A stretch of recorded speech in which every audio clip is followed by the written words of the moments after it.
Charleston County Council has given their initial approval to the 526 shortfall plan. In this special edition of Quintin's Close-Ups, I sit down with Dana Beach of the Coastal Conservation League. Well, let me take you to the Postal Courier. The headline reads this: Charleston County gives initial approval to I-526 shortfall plan. Let me read a portion of this particular article to you. It says this: Charleston County has given initial approval to a plan to cover the more than $300 million shortfall for the completion of Interstate 526, despite concerns from both opponents and supporters. Obviously, we know what your concern is. What is your concern right now? Well, I was fascinated that the council would see fit to obligate without any source of funding, with articulated, I mean, no explanation to the taxpayers, $300 million, and just say, we'll pay for it, trust us. I don't know anybody who would accept those terms if they were taking credit from somebody or making a loan to somebody. I mean, it really doesn't make any sense. I don't think the State Infrastructure Bank will think it makes much sense either. Anybody, I've worked for a bank briefly, and right. I remember that anybody who works for a bank knows you got to check the credit worthiness of the client, but you've also got to check the income stream. Sure.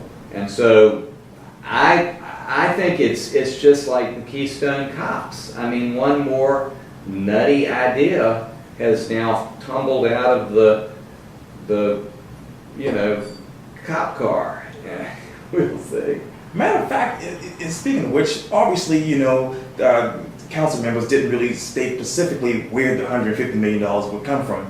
But apparently the ordinance says it would back that pledge with its AAA credit rating. Right. Explain the pledge. Well, that means you and me. We are the AAA credit rating. The taxpayers have to make good on that. I mean, basically, the resources the county has are a function of a stream of taxes. Okay. And so the extent to which they can say we're going to make good based on our AAA credit rating, well, that means we're going to have to pay for it. Yikes. Some way. And so if they say, as they have said, and there have been some intimations that maybe they would use the guide shares funding. Right. If they can't do that, or they can't do it all that way, then they'll have to raise taxes substantially to cover it in order to maintain the AAA credit rating. So it was such a strange proposal. It's hard to even make sense out of it. It's so illogical and really lacking in rigor or credibility or transparency or any of the things that are basic requirements of government. Let me take you to that particular discussion that we just talked about, because obviously the proposal, which council must vote on 2 more times, was amended before the vote to state simply the county would commit $150 million and $195 million would come from the regional federal funds. Why 2 times in your opinion? What you mean? Why do they have to vote twice again? Well, I guess typically, you've got 3 readings on these resolutions, but resolutions are not binding. I mean, they're again, that you bring up a good point, because the instrument of a resolution is typically something like we hereby resolve that Lieutenant Smith did a wonderful job as on the police department, and he was there for 30 years. Right. So it isn't, an ordinance is the sort of thing that you would typically allocate funding for, and that was the way funding was allocated. The projects were identified by ordinance. Right. So the resolution is strange. I have to say, I'm not enough of a kind of municipal government scholar to know whether a resolution could ever be construed as binding. But I think when you combine the fact of a resolution with the lack of any specificity about the source, it becomes very squishy.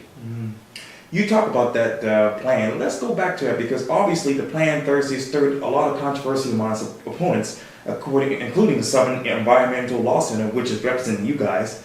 And in that letter, to Vic Ball, the group says, quote, it was opposed to the plan because it puts, I guess, the county's credit on the line for a project with, quote, permitting uncertainties and escalating costs. Right. It also says that the $725 million project has an enormous price tag with meager transportation benefits. What are those benefits? Well, the benefits are a savings, according to the DOT, of a little over a minute in travel time from Jones Island. Right. That may not even last, once development occurs. And the other thing about that is it wouldn't be realizable, even that benefit, for many, many, many years. I mean, even if we move forward with it, I think we all understand, one, the permitting has got to be reinitiated. It's got to start over because the EIS is out of date, and the Corps has said that. The Corps of Engineers has said it's out of date. We've said it's out of date. So that's a 4-year-long process. Maybe you could compress it to 2 or 3, maybe, but probably not. And then on top of that, you've got the planning, and then you've got the construction. And anybody who's been involved with highway construction, and most of us have, knows that the period of construction actually is worse than the before, So you end up with, you wait 3 years, you've got 4 or 5 years of construction. This is a big project. And then, you're looking well into the next decade before the thing opens. And at that point, you think, we've had a lot more development. Right. And some of it stimulated by the prospect of this road. I mean, that was one study the county did earlier that said the road will generate 40% more development on Johns Island than it would occur without the road. And so some of that development is going to actually precede the opening of the road. And so, in anticipation of it, we had a guy come over here a few months ago, and he said, I was promised that the road would be built. And we said, well, who promised you that? He said, well, my realtor did. And I said, well, that would be an interesting promise for a realtor. They usually they can promise you that the title is clear, maybe, but they can't promise you the roads are going to be built. Right. But anyway, I just think that people aren't thinking carefully enough about this, and they're paying too much attention to leaders who are frankly misrepresenting the situation substantially. They're not being honest about the reality of this project, even in its best configuration, even best case. They'd be looking at a decade, and meanwhile, here's what's missing, and we've talked about this. Sure. But the projects that could be done right away are being delayed. Things that could actually improve traffic flow. Flyovers. Yeah, the flyover. The improvements could be easily made to the Folly Road intersection of the connector. Right. And in fact, one way to do that might be to put a big traffic circle in, and because if you go to that intersection and many others like it, you see that there are fully 10, 15, 20 seconds where there's nobody in it, where the light changes here and this traffic hasn't begun to move. The beauty of a traffic circle is it's always moving. Sure. There's never a dead space unless there's no traffic. Sandy Sin, she actually told the Boston Courier this quote: the I-526 project is now literally on the 1-yard line. If the ball is fumbled, county council will be squarely to blame. Who else should they blame? Well, it is not on the 1-yard line. Again, the permitting is years away, and every agency that commented early on opposed it. So the presumption, she simply doesn't understand that the permits haven't been granted yet, and I think someone should tell her that. But the people to blame on this are frankly our leaders to whom we look for direction and honest advice. I mean, we started with Joe Riley, Right. we got Bobby Harrell, we had Senator McConnell, Right. we had Leon Stavridakis, we have now Don Tecklenburg, Right. and I think, and Elliot Summey. Sure. I think we've got a lot of, there's a very important and heavy burden of being a leader. And that being a leader means telling people some things that don't run exactly consistent with what they want to hear. Being honest about things. You know, we can't solve traffic congestion. Right. You will not go to a city that has any kind of life and growth and prospect to it where there's no traffic congestion. Okay. So you've got to figure the best way to efficiently deal with it. And it's not a silver bullet. It's not a big new interstate. I mean, we've tried that all over America for 50 years. I wonder whether the people who believe this will work have spent any time in traffic in Charlotte or Atlanta or Washington D.C. or Richmond, Right. where these big bypasses have all been built. Right. They don't work.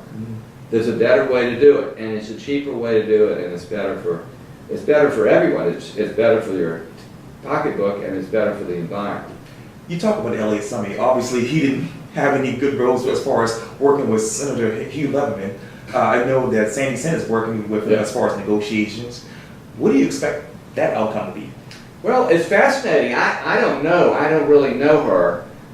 I saw her yesterday. I was in Columbia for another thing, but I don't actually have not introduced myself to her. But she, I think what I read, and I think she had a conversation and made a deal with Senator Leatherman about how to get his vote, and I wonder, because he was just voted back in as President Pro Tem of the Senate, if that was the deal. I don't know that, but it seems, I don't know what else Senator Leatherman could get from her, who's a freshman senator, besides a vote from President Pro Tem. So I think that's a plausible explanation for what he asked for in exchange for his agreement to support this thing somehow. So I don't know. I mean, I think, again, frankly, she now, as a senator, has more of an obligation than she did as a citizen to learn about this project. And I don't, unfortunately, she doesn't seem to know much about it. Are you learning a lot from Vic Rawl as chairman of Charleston County Council? Well, I am. I mean, I'm learning that you can just say, trust me, and expect people that he believes you can expect people to feel that you're good for the $300 million without any details. He's an interesting guy. Again, I've known him for a long time, and I'm puzzled by it. I wish I could say I could understand what any of these people are thinking, but I really can't. I mean, it runs so counter to logic in the way I see it anyway. I mean, I think credible sources of funding, clear, transparent government, not voting on something without public input. I mean, all of that, I don't see that as progress. I see that as a real regression away from the kind of civic democracy that we ought to be looking for. Why do you think they're hiding the details about this particular project? What in your mind says something's not right here? Well, I don't know. It seemed to me that if they were going to get the money from the half-cent sales tax, which meant they would break the promise that they made that they would spend the money on those projects, that they would just do that boldly and without embarrassment. But there seemed to be some reservation about doing that, and because I don't know where else they're going to get the money. I mean, they have to raise taxes. They could do that, raise property taxes. I don't think they'll do that. So then the question is, well, what are they waiting for? Well, maybe they're waiting to apply to the State Infrastructure Bank to get funding for the projects that they will not fund with the half cent, like 41. Right. With the infrastructure bank funding. But that is a real long shot because the infrastructure bank has extremely limited resources available for the entire state. And the likelihood, I think, of the infrastructure bank saying, oh, okay, we're going to give you the 420 back, and by the way, we're going to give you another 150 million for 41 and other projects that you were going to pay half-cent money for, but you're now going to shift that money to 526. I don't see that. But, I mean, again, I'm not Sandy Sin talking directly to Hugh Leatherman, so maybe that's something that she may know that part of it that I don't know.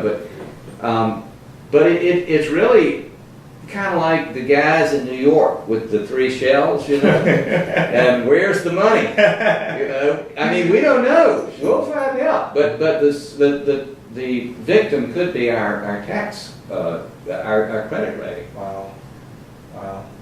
Well, Dana Beach, thank you so much for your time. I really, really appreciate this. Certainly, Quintin, thank you. Thank you. I'm glad I got you before you went to New York. Yeah, well, I'm too. Yes, sir.